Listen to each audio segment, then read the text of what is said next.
Hola, ¿qué tal? Ya estamos aquí otra vez en este programita tan padre que se llama Tópicos Literarios, donde pues cada semana analizamos la obra de un autor, analizamos el contexto general de la situación en la que se escribe esta obra literaria y pues damos un pequeño como análisis de un libro en específico, pues, para incitar a la lectura y al análisis también de allá de la otra parte que es el público.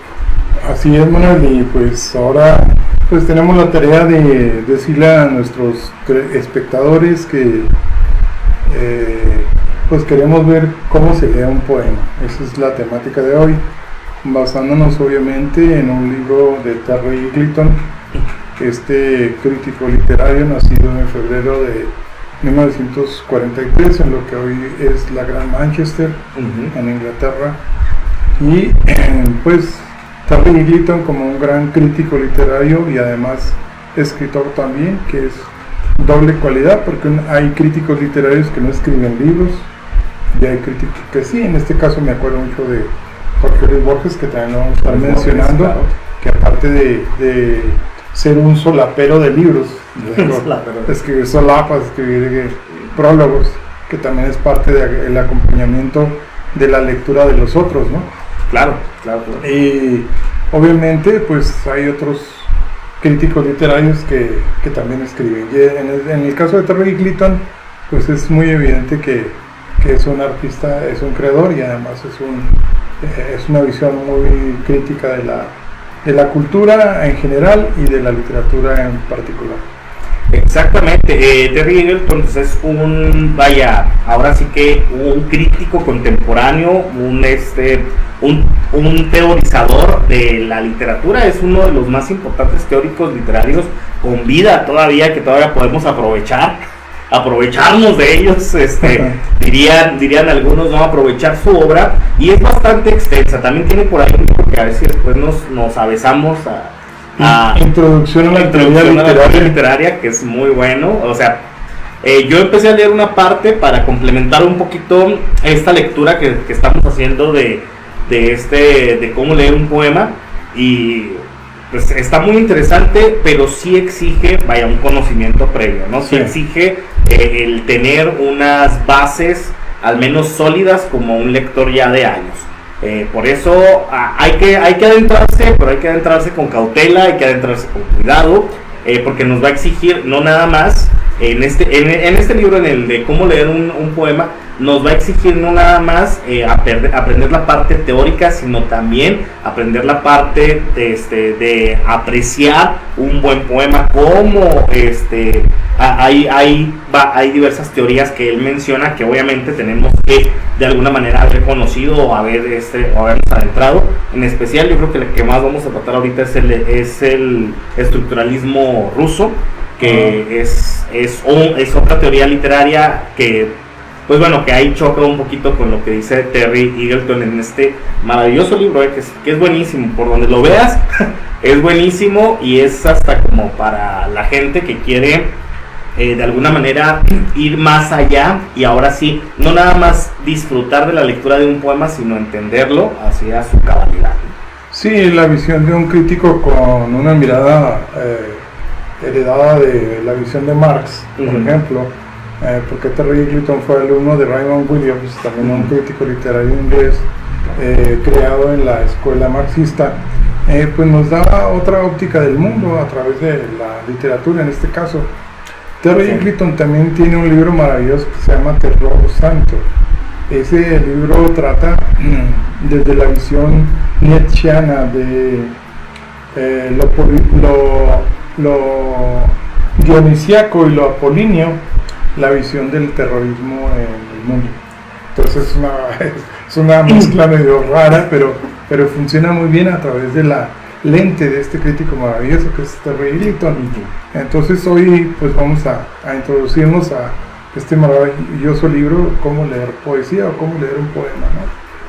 Claro que sí. Vamos a adentrarnos ahí ya más que nada a lo que maneja Terry Eagleton en este libro maravilloso, ¿verdad? Yo pienso que si ustedes son personas que les agrada muchísimo la lectura de poesía, más que nada, pero todavía no tienen un acercamiento claro a lo que es la poética, lo que es ahora sí que la forma, la estructura, la ciencia misma de un poema, de una poesía, bueno, de un poema, porque está mal dicho poesía, la poesía es otra cosa, es otra cosa totalmente distinta, pero bueno, la lectura de un poema sí es muy bueno empezar a adentrarnos, porque aparte, pues, Terry Eagleton, al momento de ser un académico, la forma de escritura que tiene es muy didáctica, ¿verdad? En alguna forma nos va empujando poco a poco a tener más lecturas, nos va adentrando a algunos que van a ser grandes nombres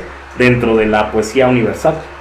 Sí, Terry Eagleton abre obviamente el libro con un postulado falso, es decir, los críticos literarios destruyen el poema, es decir, con su falta o con sus machitos corazones y sus hipertrofiados cerebros no son capaces de detectar una metáfora. Así pregunta Terry Eagleton en la entrada del libro, y obviamente él dice que esto es un supuesto, es decir, es algo falso, porque el crítico literario es capaz de leer con pasión un poema, desmenuzarlo y quitarle las capas como si se tratase de una lechuga deleitosa, ¿no?, a la que hay que saborear. Claro. En todo caso, Terry Eagleton nos va a demostrar a lo largo del libro que en realidad los críticos literarios, la teoría literaria, es muy útil a la hora de leer y de gustar la buena poesía, ¿no? Claro, sí, por supuesto. Realmente uno tiene una impresión muy negativa a veces de la crítica, ¿no? Cuando nosotros hablamos de la cuestión crítica, de la cuestión inquisitiva, ajá, dentro, no nada más de la inquisidora dentro de la lectura, o dentro de cualquier área, ¿no? Yo, por ejemplo, lo transpolo un poco al cine, y es una cuestión de perspectivas. Realmente el crítico, obviamente que también siente y se emociona si ve una película, siente y se emociona obviamente si lee un poema. Sin embargo, lo que cambia es la perspectiva que se tiene. Ajá. Por ejemplo, una persona normal, común y corriente, lo pongo en el cine porque pues es como el medio más difundido actualmente. Una persona normal, común y corriente ve alrededor de unas 5 películas al mes, si mucho, ¿no? Pero un crítico de cine ve alrededor de 20 películas al mes. Claro. Lo mismo pasa con un crítico literario. Una persona, más aquí en México, lee alrededor de un libro al año, ¿sí? Y si es de poesía, pues va a leer a lo mejor medio o un cuarto de libro al año. Pero un crítico literario lee alrededor de 200, 300 libros al año. Sí. Entonces estamos hablando de una cuestión de perspectivas muy distintas, donde realmente sí priva qué tanto se ve. Por eso sí es muy útil, y más adelante vamos a ver cómo, a pesar de que nosotros creeríamos que Terry Eagleton destruye el estructuralismo o renuncia al estructuralismo, rescata también cierta parte del mismo, porque obviamente pues debe de existir esta parte que es la estructuralidad del texto, ¿no? Sí. Claro que debe de existir, sin embargo no es lo que apremia, al menos no en la poesía. Bueno, y aparte pues hay toda una tradición de críticos literarios que además escriben, y pues ahí podemos encontrar en la tradición rusa a Nikolai Gogol, que estudia Pushkin, ¿no? Está Mikhail Bakhtin, que es un ruso que estudia Rabelais, por ejemplo, el de Gargantua. Theodor Adorno estudia a Brecht, Thomas Mann a Proust, y ahí no la llevamos. Es decir, hay una gran tradición en todo el mundo de críticos literarios que, además de escribir, le aplican el ojo crítico a lo que leen. Claro. De los demás, y eso es una generosidad que no se puede pagar con nada, porque en realidad pues el artista de por sí es egocéntrico, pues salirse de esa esfera del egocentrismo para ser generoso con el tiempo leyendo a los demás. Eso es una virtud de los críticos literarios. Y además sitúan muy bien por dónde van las corrientes literarias a través del tiempo. Sí. En una historiografía literaria muy interesante, y le dan un seguimiento y te sirven de guías en el camino, ¿no? Para que te vayas especializando como lector. Por supuesto, claro. Realmente la función más que nada del crítico literario es desmenuzar el génesis del texto, no nada más leerlo, sino ahora sí que entrar a esta segunda parte que es la interacción con el texto, que todos los lectores deberíamos de tener realmente, realmente los lectores deberíamos de ser críticos. De esto habla también un poquito ya en su siguiente texto, que ya lo analizaremos más a fondo, ¿verdad? En algún programa posterior. Créanos que este libro merece al menos 3-4 programas de análisis, porque es muy denso. Tiene muchas cosas importantes que se puedan retratar, pero en este caso, cuando hablamos de la crítica y de cómo es abordada a través del texto, pues sí, obviamente tiene una gran importancia en cuanto a la función que desarrolla como lector, el crítico. Fíjate que yo tuve una experiencia en la Universidad Autónoma de Ciudad Juárez, Campus Cuauhtémoc, cuando inicié un primer semestre en el área, en la rama en la licenciatura de Humanidades. Pues había una materia que se llamaba literatura. Claro. Y el maestro encargado de dar esa clase llegó un día con el libro de Introducción a la Teoría Literaria de Terry Eagleton. Yo ya lo había leído y lo había disfrutado mucho, pero ante la perspectiva de que un maestro lo iba a tratar en el salón de clases, pues yo me llené de gozo. Dije, por fin voy a tener con quien dialogar sobre este libro, ¿no? Que es muy bueno. Entonces resulta que el profesor detectó que en la clase no había nivel y nada más lo llevó como muestra, como queriendo arrancar. Para la siguiente clase ya no lo llevó. Entonces cuando yo lo cuestioné le dije, maestro, ¿por qué ya no vamos a ver a Eagleton? Y dijo, no, es que es muy complicado y el chavo no tiene nivel. Entonces dije, bueno, pero se trata de que usted como maestro sube el nivel del alumno, no usted se baje al nivel de los alumnos. Pues desgraciadamente no lo vimos y esa fue para mí una gran decepción. En todo caso yo hubiera servido muy bien como monitor en la clase, ¿no? Con el profe, para ser un intermediario entre el maestro y los alumnos, en todo caso, que yo ya había tenido la experiencia lectora de Eagleton y lo había disfrutado mucho.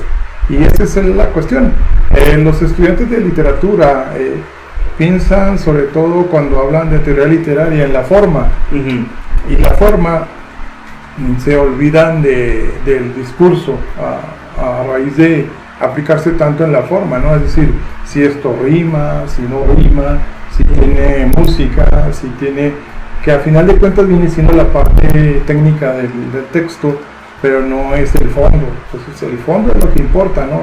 El discurso de lo que nos dice el texto es mucho más importante que el formato, de alguna manera, y eso es lo que nos dice Terry Eagleton en este libro, ¿no? Sí, claro, más en algún texto que, bueno, en esta forma literaria que es la poesía, donde pues lo que priva es el sentido, ¿no? Y realmente Terry Eagleton abarca esta parte donde dice, lo que importa es lo que se siente, vaya, no la forma, sino el formato, porque el formato varía y es verdad, vaya, tiene tan agudizada su visión histórica de la literatura Terry Eagleton, que nos dice a nosotros, bueno, a través del tiempo se ha visto que realmente las formas pueden cambiar, pero la parte esencial del texto no cambia, que es la parte, lo que se siente, no la envoltura, sino lo que está adentro, ¿no? El contenido. El contenido, que es como si ustedes, para ejemplificar mejor la idea, es como si ustedes compran ahorita un chocolate de estos Snickers, ¿sí? Y ahora trae una envoltura que es de colores, ¿no? Por ejemplo, no sé, tal vez por la cuestión de que el mes pasado fue el mes del orgullo LGBT, pero igual el contenido sigue siendo el mismo, ¿no? El contenido, lo que importa, el chocolate, que es lo que uno se come, a final de cuentas, sigue siendo el mismo, es chocolate cubierto con cacahuate y con nougat, ¿no? Que es lo mismo, y Terry Eagleton de alguna forma, lo pongo de esta forma muy burda, ¿verdad? Pero de alguna forma es lo que él postula, que la forma en sí claro que es relevante y claro que importa, pero realmente lo que le da importancia o lo que hace que este significado se vuelva un significante es el contenido, es el sentimiento interior que trae el texto o lo que quiere expresar, porque ahí es donde se revela la verdadera identidad del autor. Sí. Y Terry Eagleton pues nos abre la lectura también del libro con un poema de Winston Hugh Auden, que mejor conocido como W.H. Auden, que es un gran poeta que tiene un poema que se llama ¿Cómo detener los relojes?, ¿no? Sí. Paren los relojes. Paren los relojes. Paren los relojes. Y nos abre con el análisis de ese poema de Winston Hugh Auden, que tiene un título en francés, curiosamente, aunque el texto es en inglés, y se llama Musée des Beaux-Arts, el Museo de Bellas Artes. Y dice el poema: About suffering they were never wrong, the old masters. How well they understood its human position, how it takes place, while someone else is eating an opening a window or just walking dully along. How, when the age are evidently passionately waiting for the miracle's birth, there always must be children who did not especially want it to happen skating on upon at the edge of the good. They never forgot that even the dreadful martyrdom must run its course, anyhow in a corner, some empty spot where the dogs go with their doggy life and the tortured house scratches his innocent behind on a tree. Ese es un fragmento pues del poema Museo de Bellas Artes, ¿no? Exactamente, y aquí pues en español. ¿Cuál es la tradicional? Sí, la traducción en español es la siguiente: el Museo de Bellas Artes, que es Musée de Beaux-Arts, Los viejos maestros nunca se equivocaron sobre el sufrimiento, cuán bien comprendieron su lugar en la vida humana, cómo toma forma, mientras alguien come o abre una ventana o camina distraído, cómo, mientras los ancianos esperan reverenciales y apasionados el milagroso alumbramiento, debe haber siempre niños a los que trae sin cuidado, patinando a la orilla del estanque de un bosque. Nunca olvidaron que incluso el martirio más terrible debe seguir su curso. Acomodé lugar en una esquina, en algún sitio sucio, donde los perros continúan su vida de perros, y el caballo del verdugo restriega su inocente.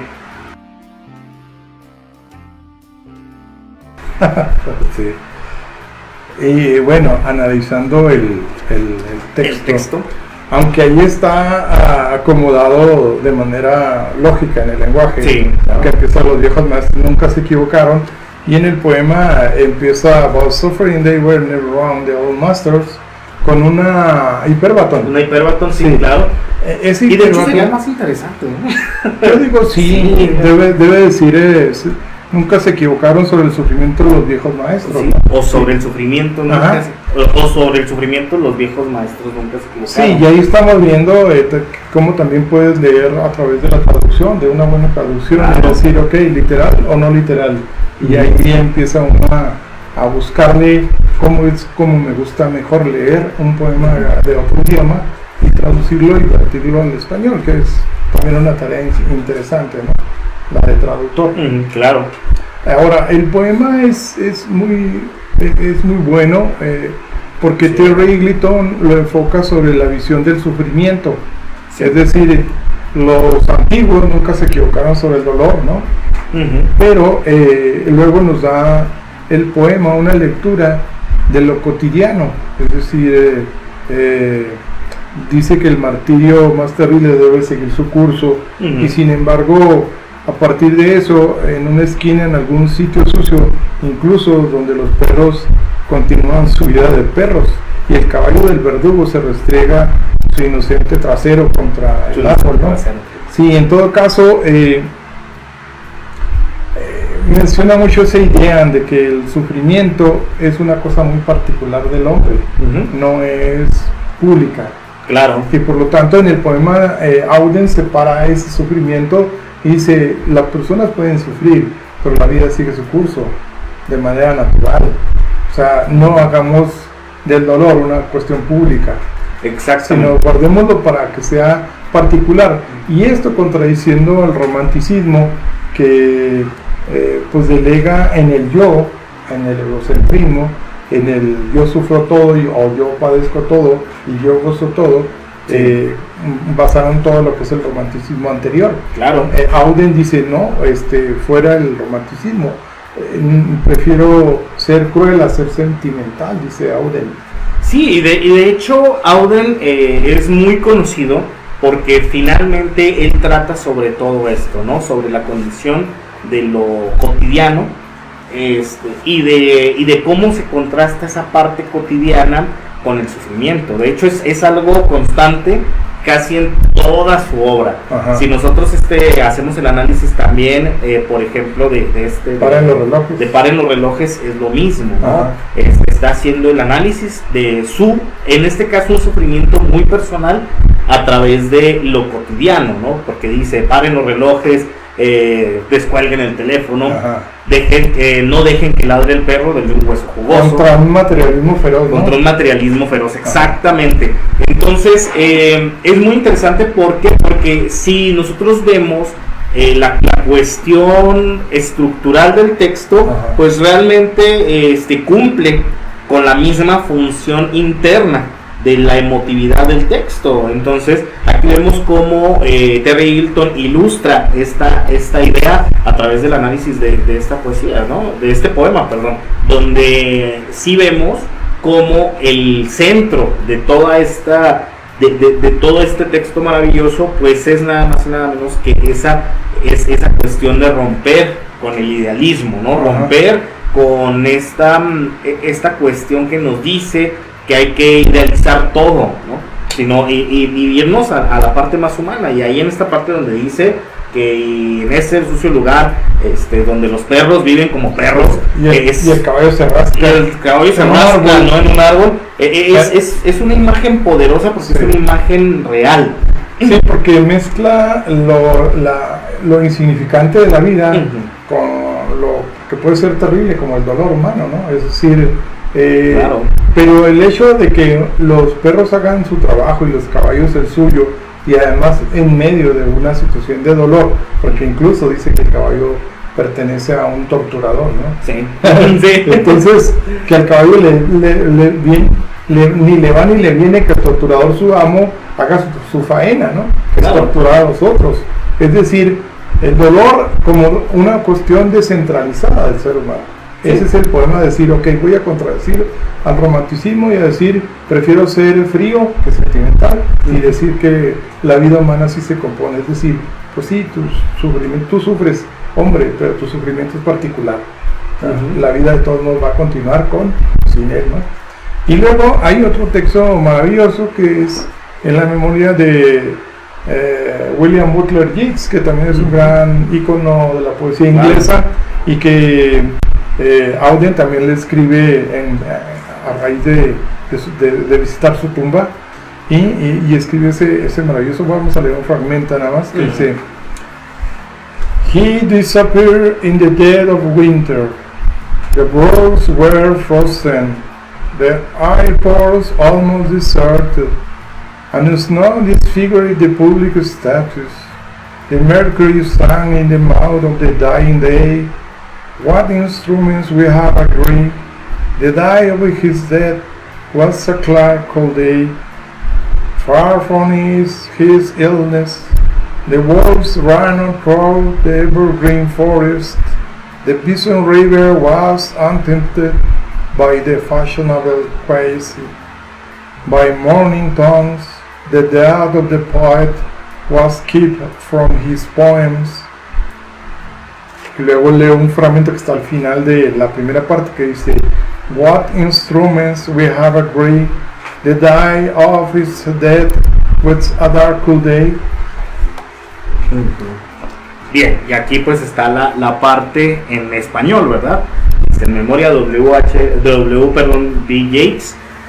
Y dice: desapareció en medio del invierno, los arroyos estaban congelados, los aeropuertos casi desiertos, y la nieve deformaba las estatuas.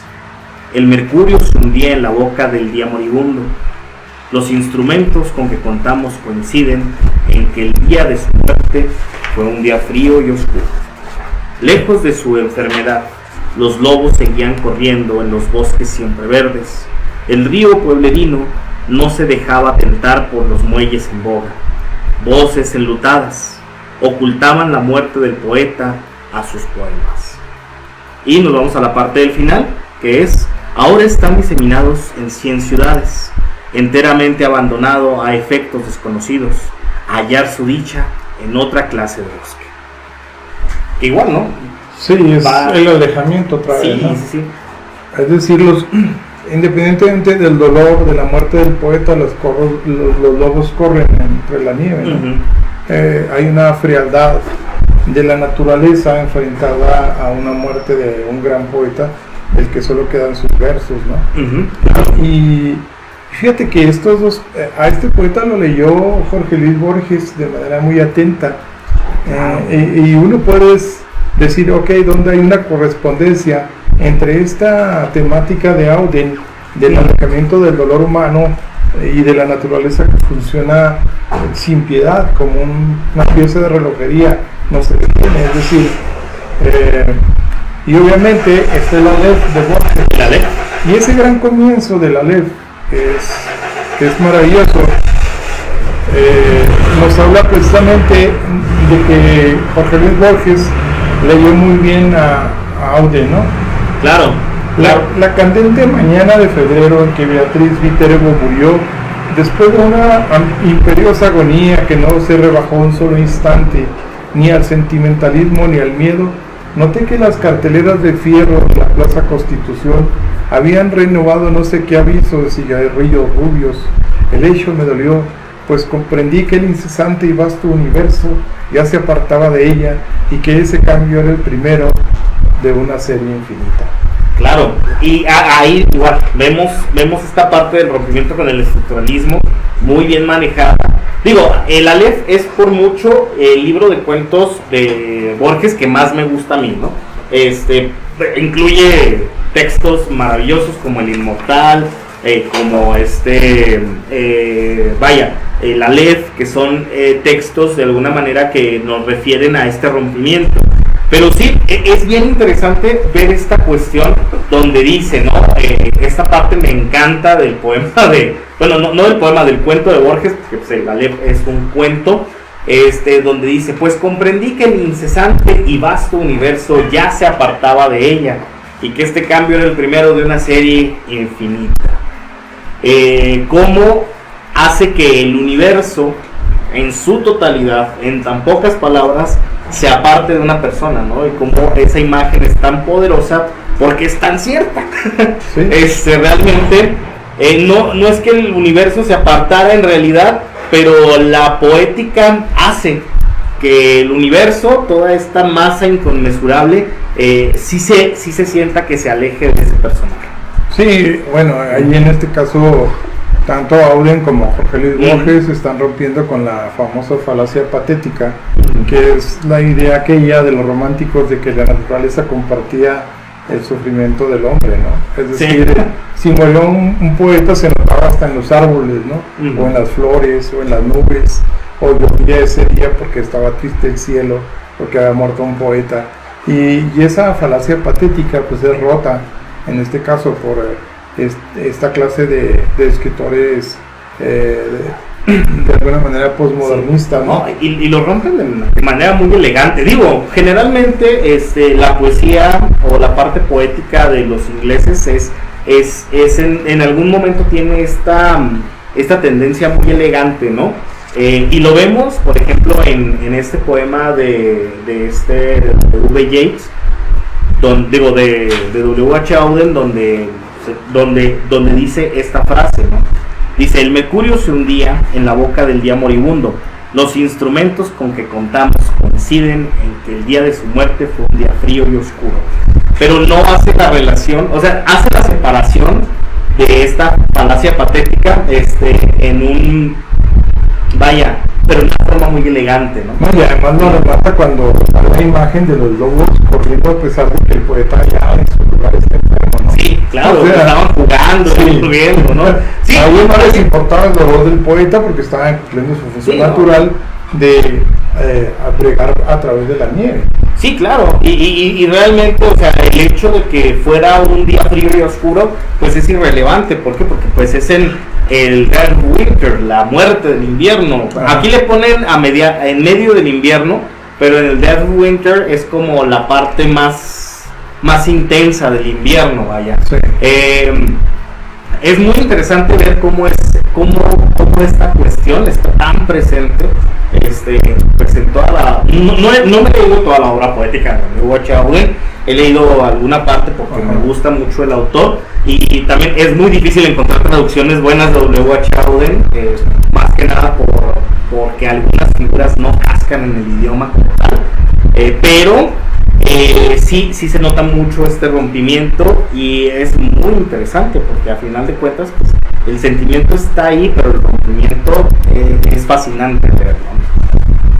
Y bueno, en la siguiente parte del libro de Terry Eagleton nos habla de un tema interesante que es la política y la retórica, ¿no? Entra luego de analizar estos poemas y del alejamiento de la naturaleza, del dolor humano, entra a esta temática en donde, bueno, el crítico literario es sensible al espesor y a la complejidad del medio, que pues es lo que nos hace lo que somos, dice Eagleton, ¿no?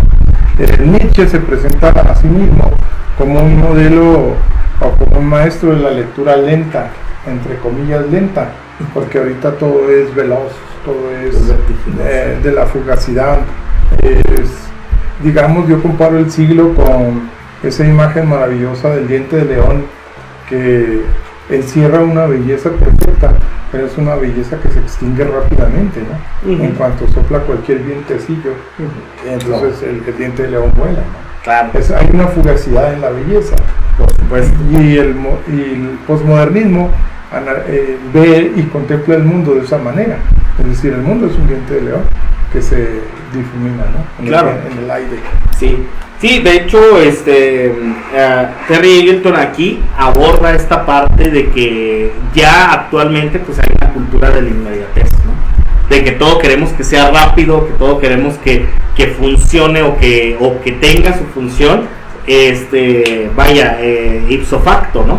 Pero realmente pues no funciona así, al menos en el campo de la literatura no.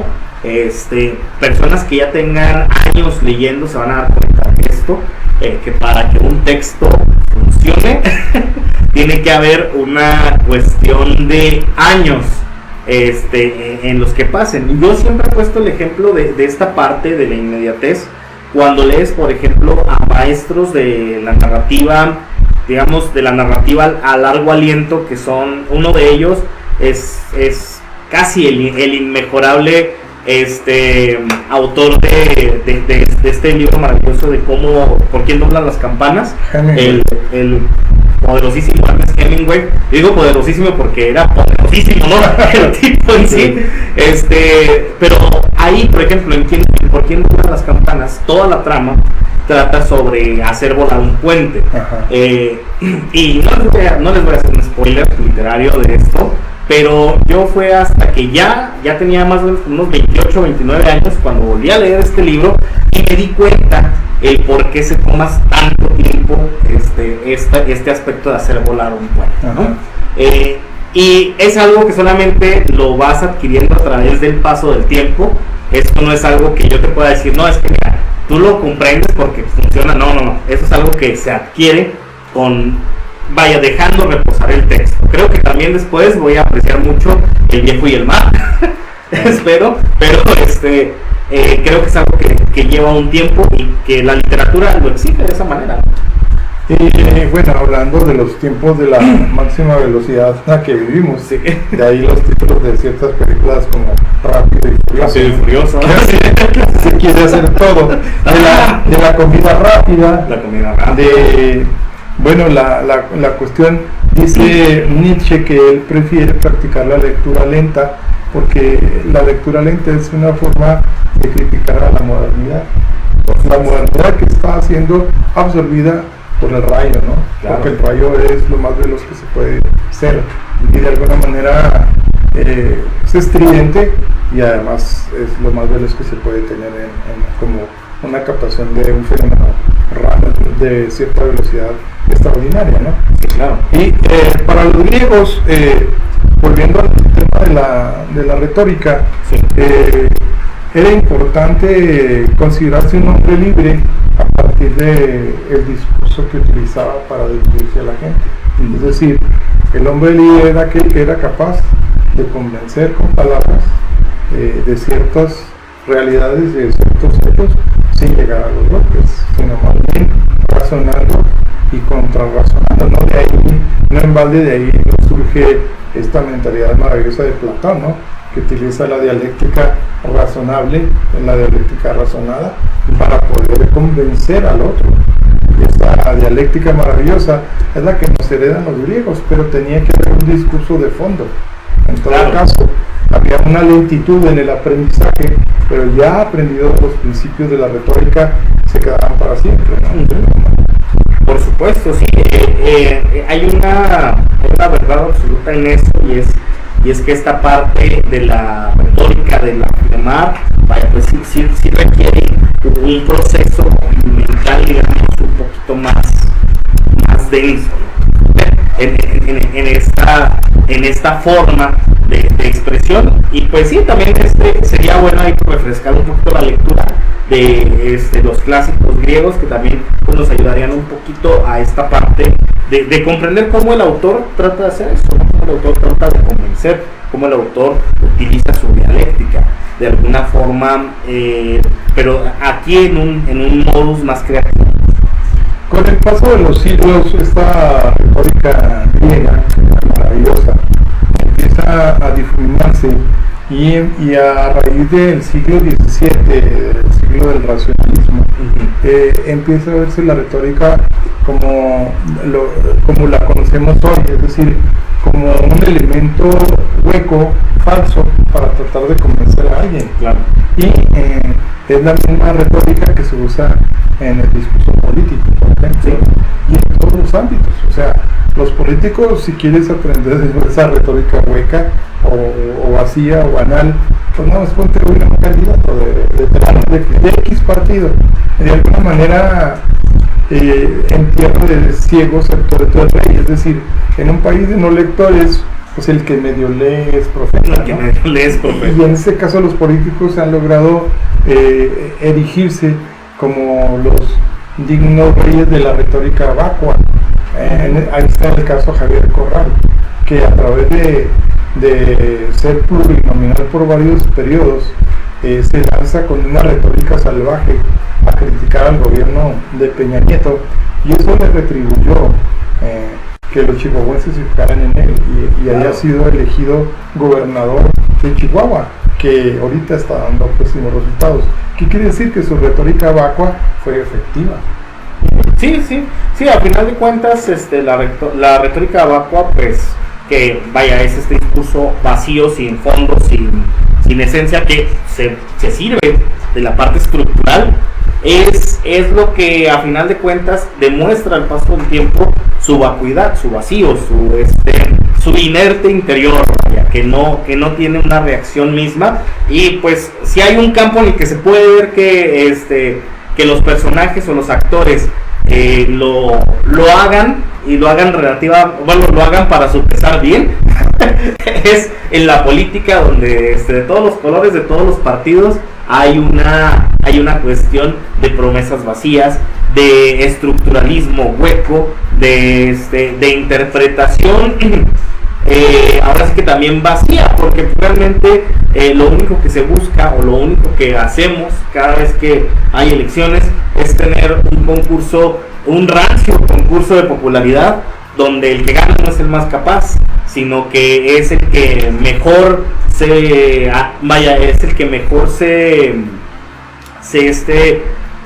pues en este caso se especialice en dar promesas falsas y creíbles, ¿no? Luego de que en el tiempo del racionalismo, en el siglo XVII, se consideraba la retórica como algo falso, resurge en el siglo XIX con este movimiento romántico de los poetas laquistas alrededor de un lago, entre ellos estaba Mary Shelley, por cierto, la que escribiría el Frankenstein. Que era Lord Byron, Wordsworth, Coleridge, Blake, incluso surgía el mismo Shelley, Keats y Byron, ¿no? Son los poetas románticos que piensan que el poeta debe estar comprometido, a pesar de que se le considera el poeta como un ruiseñor cantando a mitad de la noche, cantando en la oscuridad, y en ese sentido hay un compromiso que resurge del poeta como una visión crítica de su sociedad a través de estos poetas románticos que nos van a traer excelentes textos y que valdría la pena leerlos con esa fruición lenta de la que nos habla Nietzsche, ¿no? Porque todos ellos aportan al poema una forma y un estilo propio de ser del poema mismo, ¿no? A través de que se ha decantado la poesía inglesa con ellos, y pues vale la pena vertirlos al español, a menos de que se encuentren unas buenas ediciones con traducciones muy finas, ¿no? Claro, por supuesto. Ojalá, ¿verdad? Que se encontraran. ¿Sabes qué? No es comercial, ¿verdad? Pero hay unas traducciones muy buenas que hace Planeta Gutenberg. Pero son dificilísimas de encontrar y carísimas, ¿no? A final de cuentas, y no tienen a todos los autores, pero sí sería bueno pues, tratar de encontrar una traducción de este autor en específico buena, y pues darle una repasada interesante. Se considera que en el periodo romántico pues el poeta, ¿verdad? Pues implica pues en términos de que los poetas disponían dos maneras para evitar la historia. Una de ellas, mirar por debajo de la misma historia hacia lo específico o inefable, o elevarse por encima de ella, es decir, ir hacia las verdades universales con la ayuda del símbolo. Podían incluso lograr ambas cosas al mismo tiempo, que es una cosa fregona, ¿no? Sí, la verdad es que sí. Está ya presente siempre la misma dualidad del autor, y más que nada la dualidad y todo el espectro emocional que el poeta debe abarcar dentro de un texto, ¿no? Porque finalmente el poeta tiene que ser a la vez un romántico, a la vez un cínico, a la vez ¿qué podemos decir? Un nihilista, ¿no? Como a la vez tiene que ser ¿cómo se llama esta otra escuela que es sobre el placer nada más? Hedonismo. Un hedonista, ¿no? Entonces, pues ahí está presente, ¿no? Desde una parte hasta otra, este espectro tan amplio que deben de abarcar el poeta, y que nosotros tenemos que tener presente a la hora del análisis de la poesía, ¿no? De cómo leer la poesía en este caso, y de cómo darle el énfasis necesario. Incluso Friedrich Nietzsche dice que el estudio de la retórica como el arte de la persuasión pública debería ser menos importante que el estudio como un conjunto de tropos y figuras. Es decir, para Nietzsche es mucho más importante la metáfora así negro que todos esos simbolismos literarios o el lenguaje literario que digamos hasta cierto punto es decorativo, pero de todos modos dentro de lo decorativo, si cuidas el discurso, puede mezclarse en ambas cosas y surgir el continente y el contenido en un poema para hacerlo equilibrado de alguna manera, ¿no? Y no irse nada más con que vamos a construir un soneto y consta de 14 versos de 11 sílabas cada uno, sino sí, está bien, esa es la estructura, ese es el edificio, esa es la arquitectura del poema, pero ¿qué contenido tiene? Claro, Eso pasa muy seguido cuando, por ejemplo, el autor es muy, muy sesudo, ¿no? Que todo lo quiere ver como una serie de fórmulas. Que nosotros lo podemos ver aquí, aquí hay algunos ejemplos en México. Uno de ellos, tal vez el más interesante de analizar, es Octavio Paz, ¿no? Cuando él hace tiene su etapa de poeta, vemos que realmente le es difícil romper con esa parte sesuda del análisis, porque él como ensayista pues, es muy bueno, es un ensayista privilegiado, podríamos decir hasta cierto punto, pero ya cuando es la hora de traspolar toda esa creatividad al rubro poético, ya como que se le dificulta, ya como que realmente es difícil nada más no enfocarse ciertamente nada más en la parte estructural y de repente sacrificar alguna cuestión o alguna figura interesante poética solamente por cumplir con el requisito estructural, ¿no? Que en este caso es lo que se dice que pasaba mucho en el siglo de oro en España, ¿no? Que se rompían mucho las metáforas o se estiraba el lenguaje hasta su máximo. ¿Para qué? Para cumplir con las normas estipuladas de lo que era considerado poesía en este caso. Fíjate que el crítico Paul de Man, crítico también de la escritura inglesa, dice que el poema tiene una virtud muy grande y que se concentra, si se desvían los otros asuntos de la poesía, solamente alcanza su máxima interacción con el lector cuando encuentra en la poesía cómo evidenciar una verdad. Es decir, el lector en búsqueda de la verdad. ¿Qué verdad? Puede ser una verdad psicológica, puede ser una verdad histórica, puede ser una verdad sobre sí mismo, o puede ser una verdad ficcional. A final de cuentas, la verdad es cuestionable si se pone el escalpelo del análisis, pero la verdad es importante para cada quien. Es decir, hay un hecho verdadero en un texto, hay que buscar ese texto. Es como, al leer un poema somos como buceadores buscando esas perlas de la verdad que nos van a resolver o nos van a dar algún viso o nos van a iluminar en transitar que es la existencia. Es decir, la poesía tiene un máximo poder cuando se encuentra uno en ella las verdades posibles, ¿no? Claro, y es que si nosotros nos vamos a las verdades posibles, pues abrimos un espectro grandísimo de lo que se puede hablar, tanto de lo existente como lo inexistente, ¿no? En el mismo texto, Terry Newton parafrasea ahí un poquito a Heidegger y dice que a veces lo que importa o a veces lo interesante de la lectura de la poesía es la experiencia misma. Cuando nosotros experimentamos lo que hay dentro del mismo, y para nosotros precisamente constituye una verdad.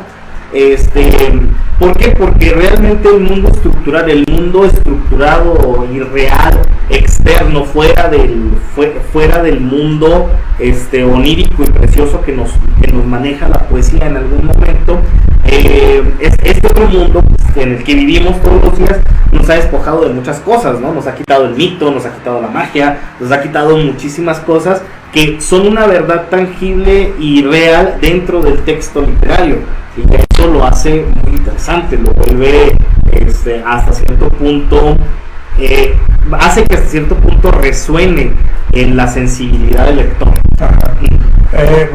Retomando los poemas de Auden que ya hemos leído, si uno dice ¿qué es lo verdadero en esos dos textos o fragmentos de textos que leímos de Auden? Lo verdadero es esa experiencia que uno encuentra en saber que los lobos, o que el caballo que se rasca, o que los perros que andan divagando, no les importa el dolor humano. ¿Por qué? Porque incluso la naturaleza misma tampoco le importa el dolor humano. Es decir, y eso es cierto. Si te pones a analizarlo fríamente, eso ocurre y eso es una verdad. Entonces cuando tú descubres, cierto, yo de todos modos tengo que morir y no le va a importar a aquel caballo que va por la calle, es decir, y no le va a importar a ese pájaro que está cantando, es decir, el hecho de que yo muera para mí solamente, que es una experiencia particular, no importa para el universo, como también lo dice la ley de Borges, ¿no? Cuando ya dice que todo el universo conspira para alejarse de ella, de la que se ha muerto, ¿no? Sí, la que se ha alejado de ella. Entonces, en todo caso, esa es una verdad innegable, o sea, nadie te lo puede negar. Eso es lo que andamos buscando en la lectura placentera de la poesía, ese tipo de verdades que nos sitúan como seres humanos y nos dicen, ok, no soy tan importante como creía. Sí, no. Mi dolor no es el centro del universo. No, claro, no. Entonces, debo tomar dimensiones justas, exactas, de lo que estoy viviendo. Entonces, y luego tú empiezas a hablarnos de la muerte de la experiencia, que sí, de eso iniciaste a hablar, cuando nos han despojado del mito, nos han despojado de la lentitud, incluso, que dice Nietzsche, sí, nos han vendido la experiencia enlatada. Sí. Cuando tú vas al Cañón del Colorado, que dice Eagleton, que mucha gente pasó por el Cañón del Colorado sin saber qué era el Cañón del Colorado. Claro. Y obviamente el no saberlo les robó la experiencia de haberlo. Sí, claro, por supuesto. Entonces, pero puedes volver al Cañón del Colorado y te encuentras un museo en donde hay souvenirs y te compras la experiencia. Claro. Sí. Entonces, vuelves a vivirlo, ¿no? La experiencia embotellada. Sí. Vas a Canadá, vas a Tres Ríos y vas a ver la cascada del velo de la novia y te bajas del autobús y se baja otro autobús junto al tuyo, se bajan cientos de japoneses y todos sacan su cámara y de repente se oye como un metrallero de fotos, de instantáneas. Ellos están robándose la experiencia porque no la pueden tener. Y este posmodernismo es lo que ha hecho con nosotros, robarnos la experiencia de vivir nuestra propia vida. Sí, nos ha distraído de nosotros mismos. Sí, ya cuando entramos a este terreno del posmodernismo, incluso del modernismo, ¿no? que viene precisamente antes, pues sí, es una muerte de las experiencias, es una muerte de lo nuevo, es una muerte del mito, como bien lo decía Terry Eagleton, es una muerte de todo aquello a lo que aspira la vida misma a mostrar, ¿no? Porque realmente pues todo se encuentra, digamos, de esta forma tan padre que se maneja, que es embotellado, enlatado, y todo constituye ya más un producto que una experiencia misma, ¿no? ¿Qué ocurre con la persona que de clase media alta o que todo quiere vivirlo en la casa? Todo le llega cable, puedes ver las películas que quieres, si quieres una pizza o una hamburguesa la mandas traer, ¿no? O sea, es decir, este siglo postmodernista nos ha recluido en nuestras casas porque no quieren que vivamos la experiencia está afuera, sí, claro. Pero nos han vendido la experiencia adentro de la casa, claro. Y eso es lo que está marcando este siglo, y obviamente que Terry Eagleton pone el punto sobre la I, sobre ese aspecto, es decir, nos está diciendo aguas, o sea, no persigan la fugacidad, no persigan la velocidad, a pesar de que el siglo y los siglos nos han traído aviones supersónicos, los megabytes, toda esa clase de cosas que se venden al vapor, el mundo superficial, de alguna manera, y que el buen cine lo ha tratado también estos temas, ¿no? Sí, no, claro. El enajenamiento brutal que han hecho de nuestra propia experiencia, es decir, te han secuestrado tu propia experiencia. Claro, sí, eso se ve muy bien en una película de John Carpenter, este cineasta fabuloso, más conocido por películas no tan buenas como Halloween, que son películas, bueno, Halloween es la película que inicia todo este género de slashers en el cine moderno norteamericano, pero tiene una película muy padre de John Carpenter que se llama They Live, ellos viven, sí. Donde habla mucho sobre esto, ¿no? El discurso es mismo, sí. Que las experiencias mismas mueren porque todo está de alguna forma predestinado, sí. Todo está de alguna forma hecho para que las personas tengan esa ilusión de libre albedrío, ¿no? De decisión propia, pero realmente todo lo que lees, todo lo que ves, tiene un mensaje muy claro y muy condicionado. Sí. Y te condiciona a hacer lo que ellos, los que viven, los que de verdad viven, quieren que hagas, ¿no? Sí. Por eso porque ahí el título de la película, que es They Live, si no la han visto, veanla, es una recomendación. Y en este caso la metáfora de los lentes, ¿no? Sí, la metáfora de los lentes es la visión del crítico.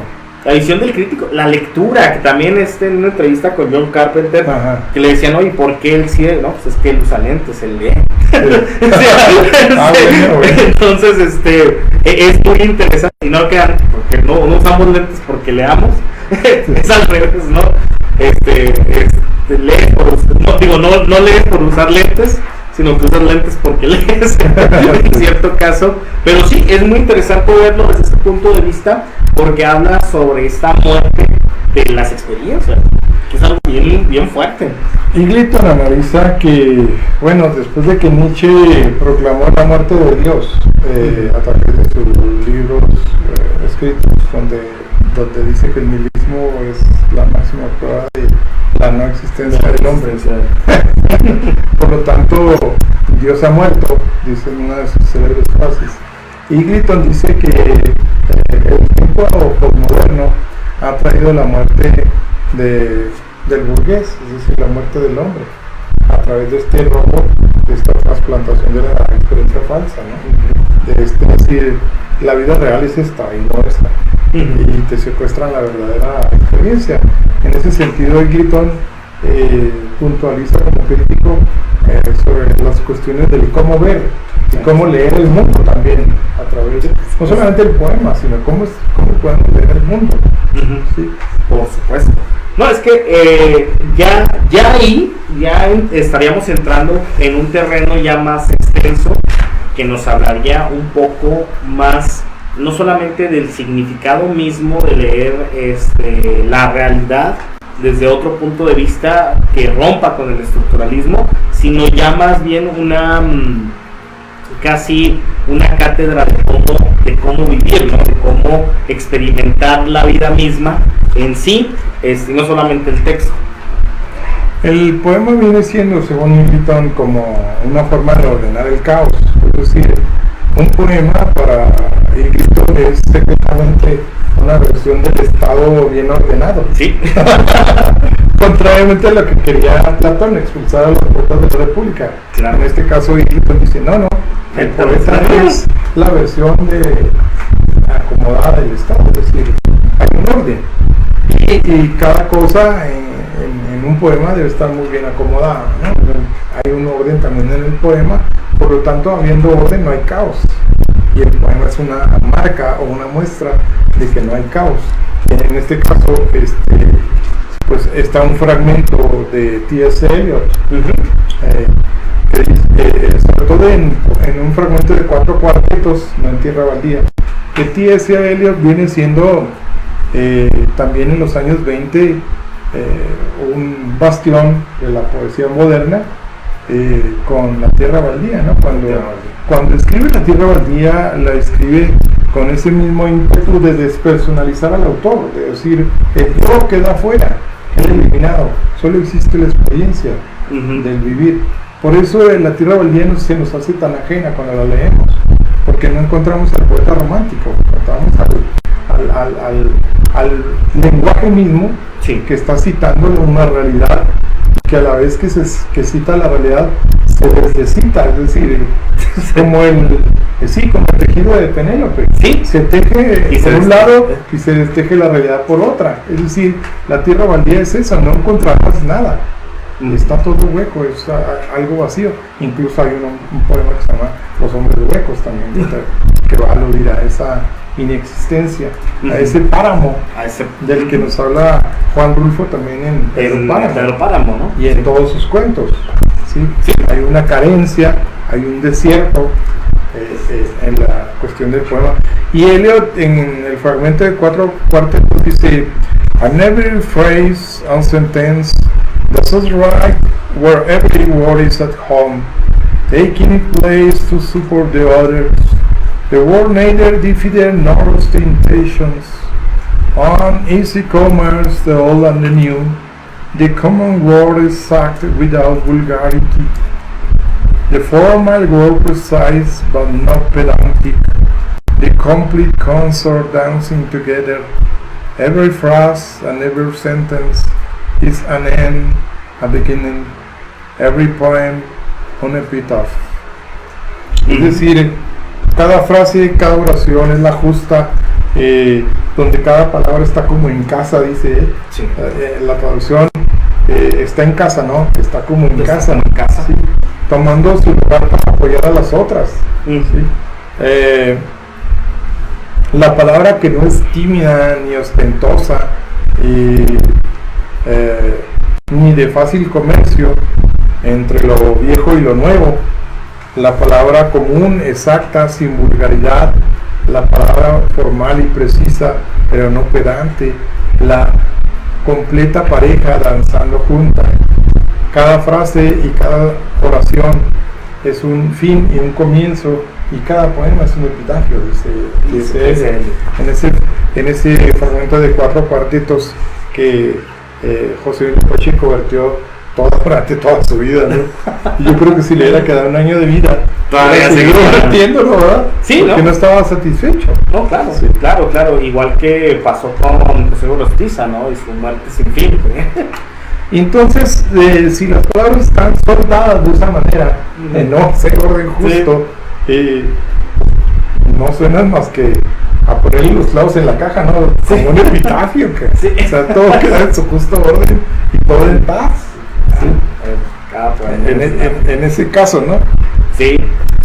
Oye, pues, ¿qué crees, Robles? Ya se nos llegó la hora, ya tenemos aquí el marcador de la hora. Todavía teníamos ahí otros 3 textos más para leer, Sí. pero como han visto, realmente es un tema muy extenso. Puede dar para 3 o 4 programas. Puede dar para 3 o 4 programas. Genial.